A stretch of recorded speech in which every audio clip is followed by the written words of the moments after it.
got older. Um, yeah, and it lasted a while. So, yep. What do you think was the darkest moment in your life during those hmm years? The darkest moment. I don't know. I mean, I guess I don't know if there's really a moment. I think it's just like, um, I mean, I guess there are memories that stick out. And Do I you want to think share any of one, those? yeah, I think one would be, just uh, I think I must have been either 14 or 15, and just yeah, I don't know how I don't even remember how we found you or why we went into your room, but we were living in an apartment complex, and we found you OD'd, and that was pretty shocking. And I think it was shocking because that was probably also when we realized like the extent of the problem. So yeah.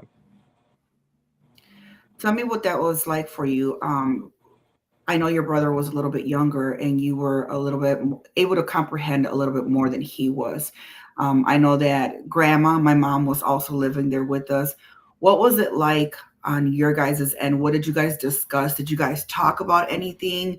What did you guys say to each other? Was there anything that you guys maybe wish you could have discussed but didn't? um what it was like, I mean, so there's two questions: what it was like, and then what we discussed. So like, what it was like, I mean, yeah, it was confusing. We were very like distraught and sad, and I know I was pretty confused. Um, and yeah, that's probably all I can say. I mean, honestly, like, and then for what we discussed, I don't even remember. Honestly, I can't really remember. We probably talked about it, but I can't remember. I don't even remember what it was that was said or everyone I talked to. So yeah. Okay. I know there was a few times that you went to see me in jail, and I wanted to learn what you were feeling at that time, because I know for me, right, for me growing up, it was kind of normal for some of our family members to go to jail, and it was kind of like, okay, they're in jail. This is what you do. You go visit them. You write them letters, but it's not normal to go to jail, right? It's not normal to be facing incarceration or probation or whatever that case may be. And I know that I was very demanding. I wanted you guys to come see me. I wanted you guys to come write to me, to answer my calls. And I do admit that I was very demanding of you guys. But what was it like for you to come see me in jail and then hear from on the other end the demands that I asked from you guys?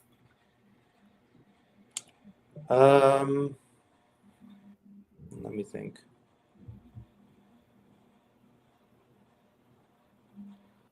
Yeah, so I mean, I guess visiting was always like,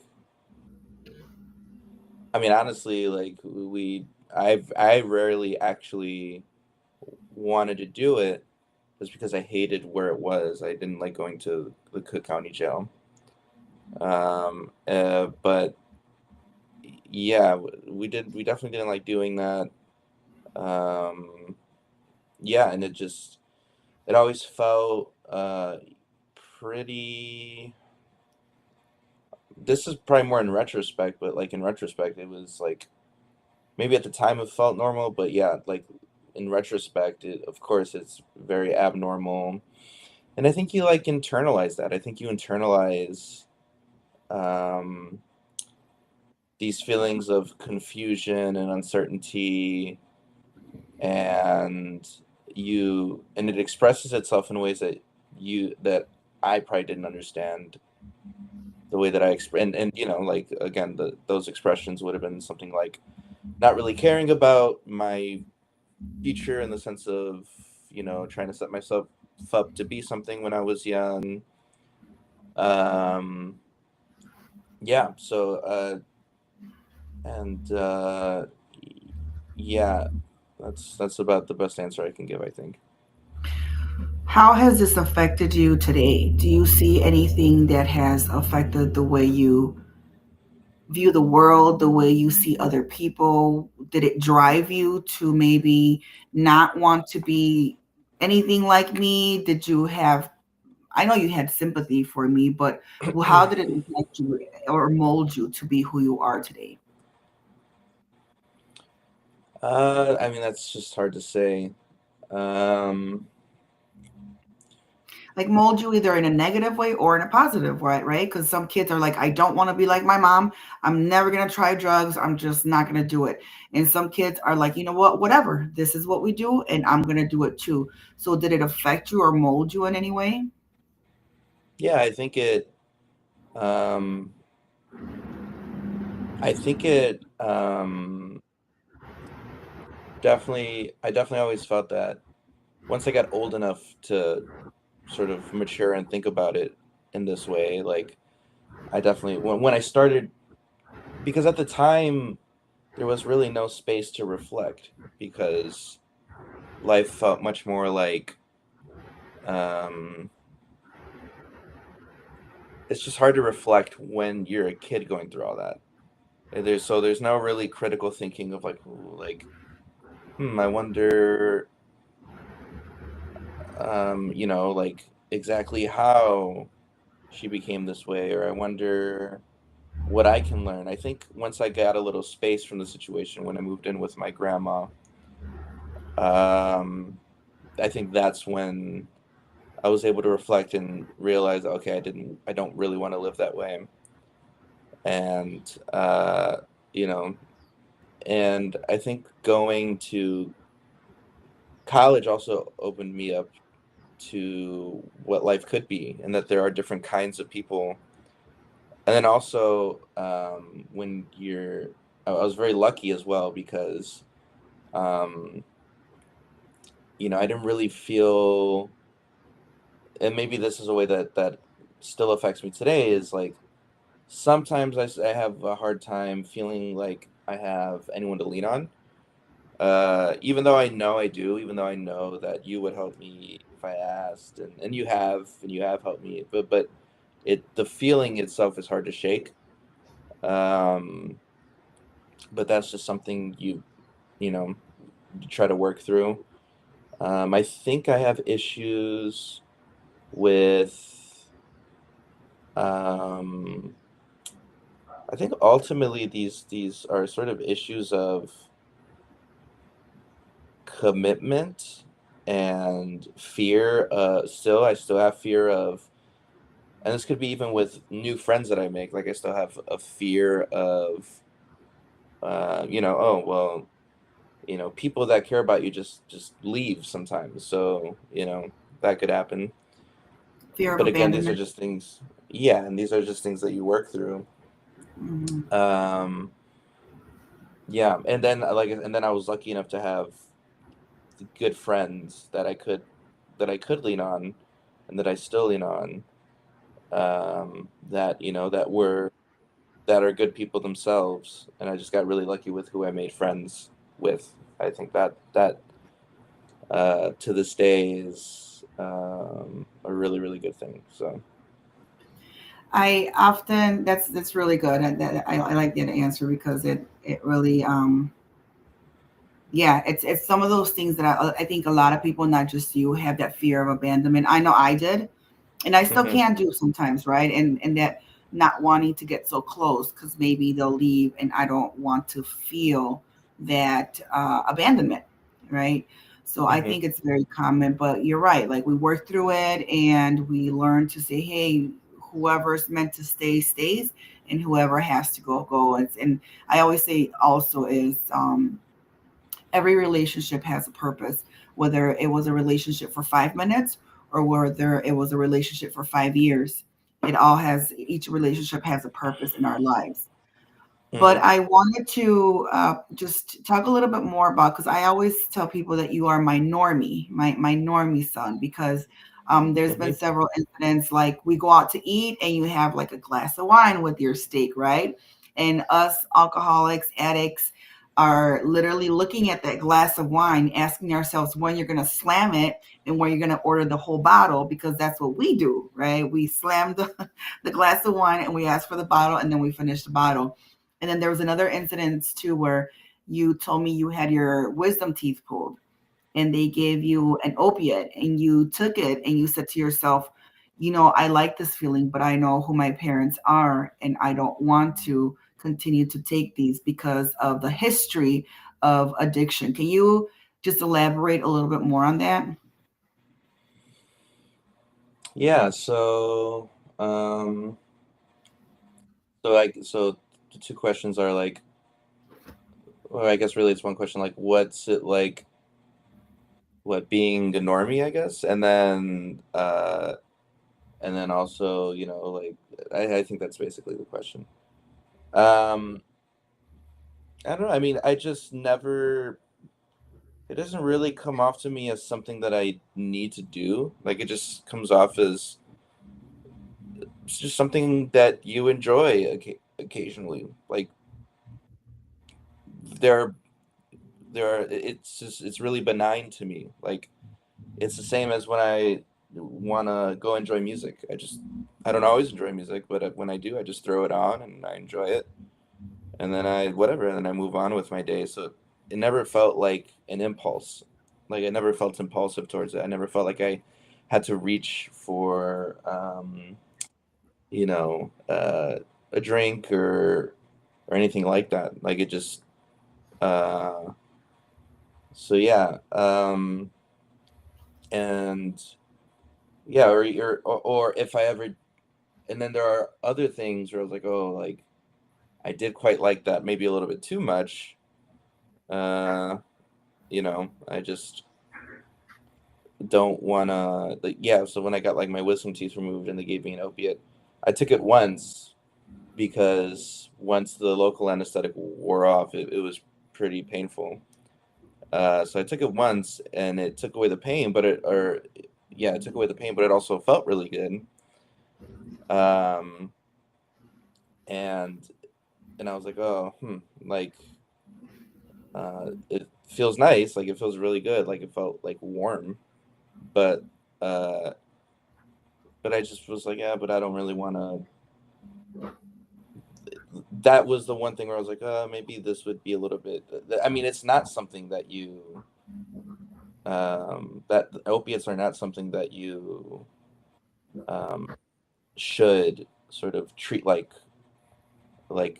listening to music. Like, oh, if I want to enjoy it, I'll just take some. That opiates just and I think too that like I just have a little bit of knowledge about the basic psychology and biology behind that, and I know that certain drugs are more addicting for a reason, and opiates are one of those drugs.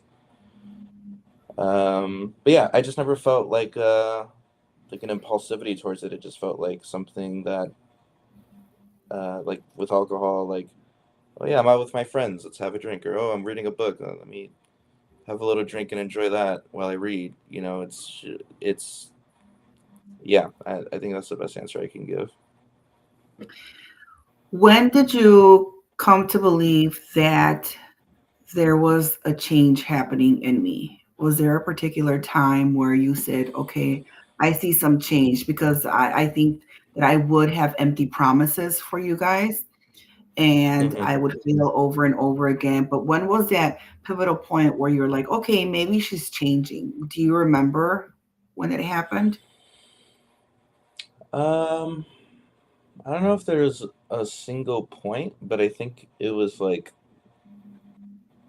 the longer you I mean just the longer you went without being you know, intoxicated in some way. Like I think it was more of a time thing, and I got more and more convinced that that um, as time went on, I mean, and as you got more involved in AA and things like that, uh, the more likely it was that you were not gonna, you know, relapse or something.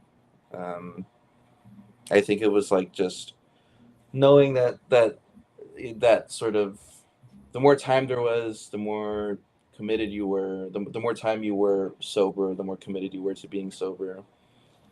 Yeah, I guess that's what I would say. Now, there are going to be some people that are going to be watching this, and I think boundaries are very healthy, especially, Hmm. parent to child, child to parent.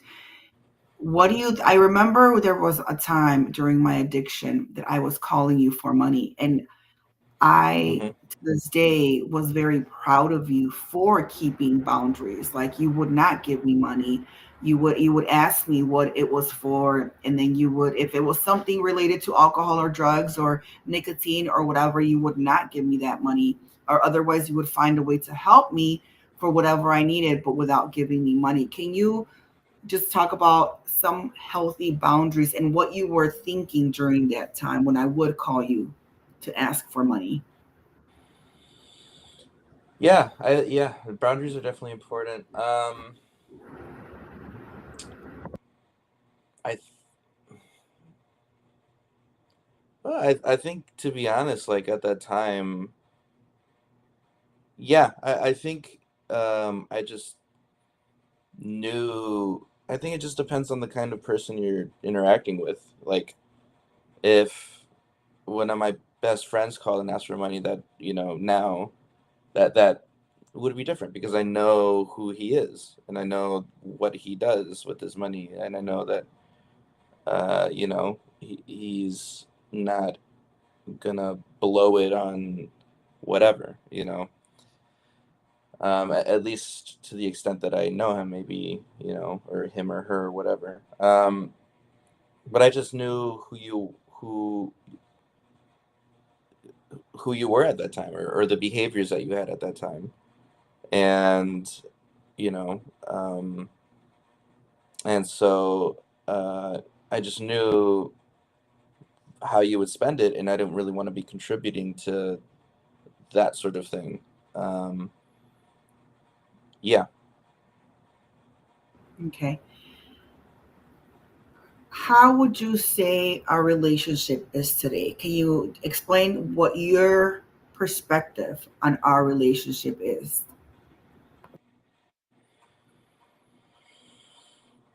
Hmm. Um, it's better. It's definitely better.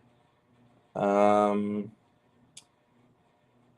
yeah, it's better. I'm happy about what you've done with yourself and how you take care of Monet.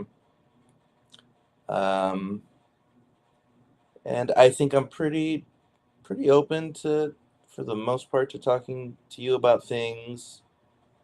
Um,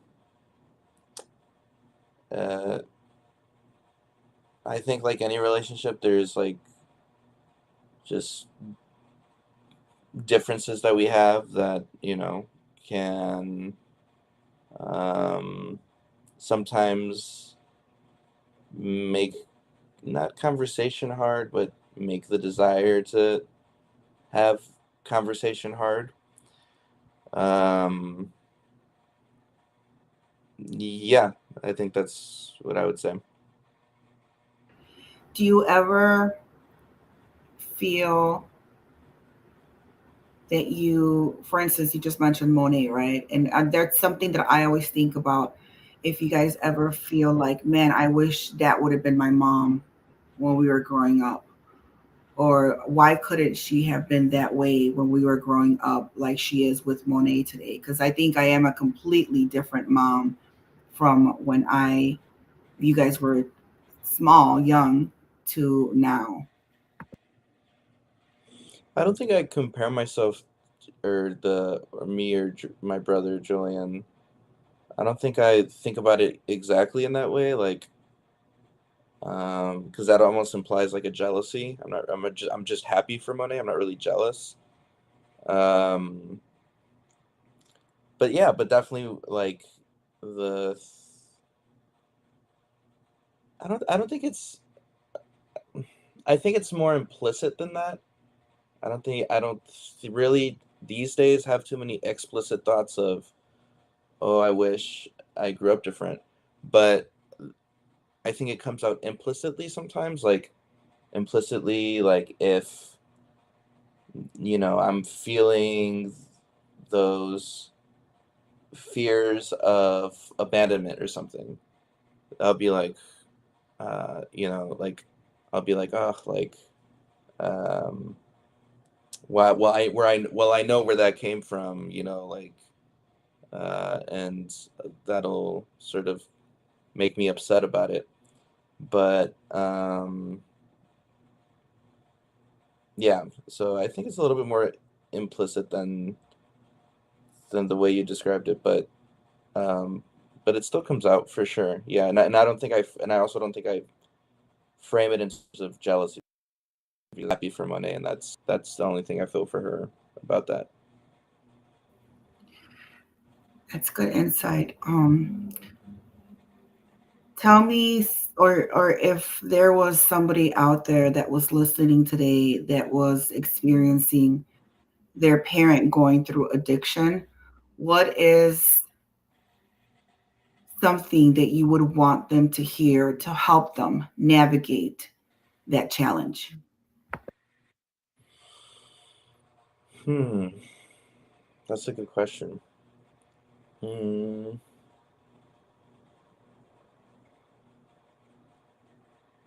try your best to find good people is what I would say.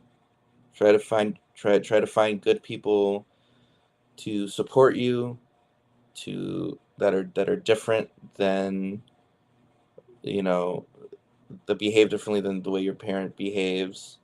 Know that your self-worth should not be tied to the way your parent behaves. Know that, um, none of what's happening with your parent is your fault. Know that, um, you know uh, and just and also, if you need to, like, create a distance between you and your parent for a time being, then do that. Mm. Just you know definitely try your best to support them in the ways that you can. Just emotionally, or telling them that you're rooting for them. But yeah, if you're a young person going through that, just yeah, just I guess just keep in mind those things I said, and look for mentors too. Look for mentors, people that want you to evolve and become, um, and just evolve, and also know you're not defined by your past. That's what I would say. It's really good. Yeah, it's one thing that we always say that the opposite of addiction is connection. Because I Mm-hmm. think we all as human we crave that connection and we want that connection. And I think most humans feel alone at one point Mm-hmm. or another in their life. And having that support from another human being, Mm-hmm. it's so valuable. It's so needed. And we want to make sure that we have a positive one that's gonna build us and not tear us down. So I think that's really, really good advice. So if anyone's out there needing any resources, any information in regards to recovery, I'm going to put my email on there on here. I'm also going to put our website, and just reach out to us because we do have resources, we do have connections, we do have just the ability to get you what you need for your recovery, because we're all on a recovery journey. We're all living life the best we can. and just helping each other out. And that's what we do. But I do want to thank you for coming on, Anthony. I do want to thank you for being open, honest, and vulnerable with this conversation. Um, I love you very much. I'm so proud of the man that you are today and what you're doing with your life. And I am so grateful that you are my son. Thank you so much for coming on. Thanks. Thanks. Love you too. All right, that's all we have for today. We'll see you next week. Third guessing every choice. 3 a.m. what ifs you can't ignore. Am I failing if this doesn't work this time? Maybe this could be the start. Maybe this will be a spark. Maybe this could be the start of something. Maybe this could be the day. Maybe it'll stay the same. Maybe this could be the start of something.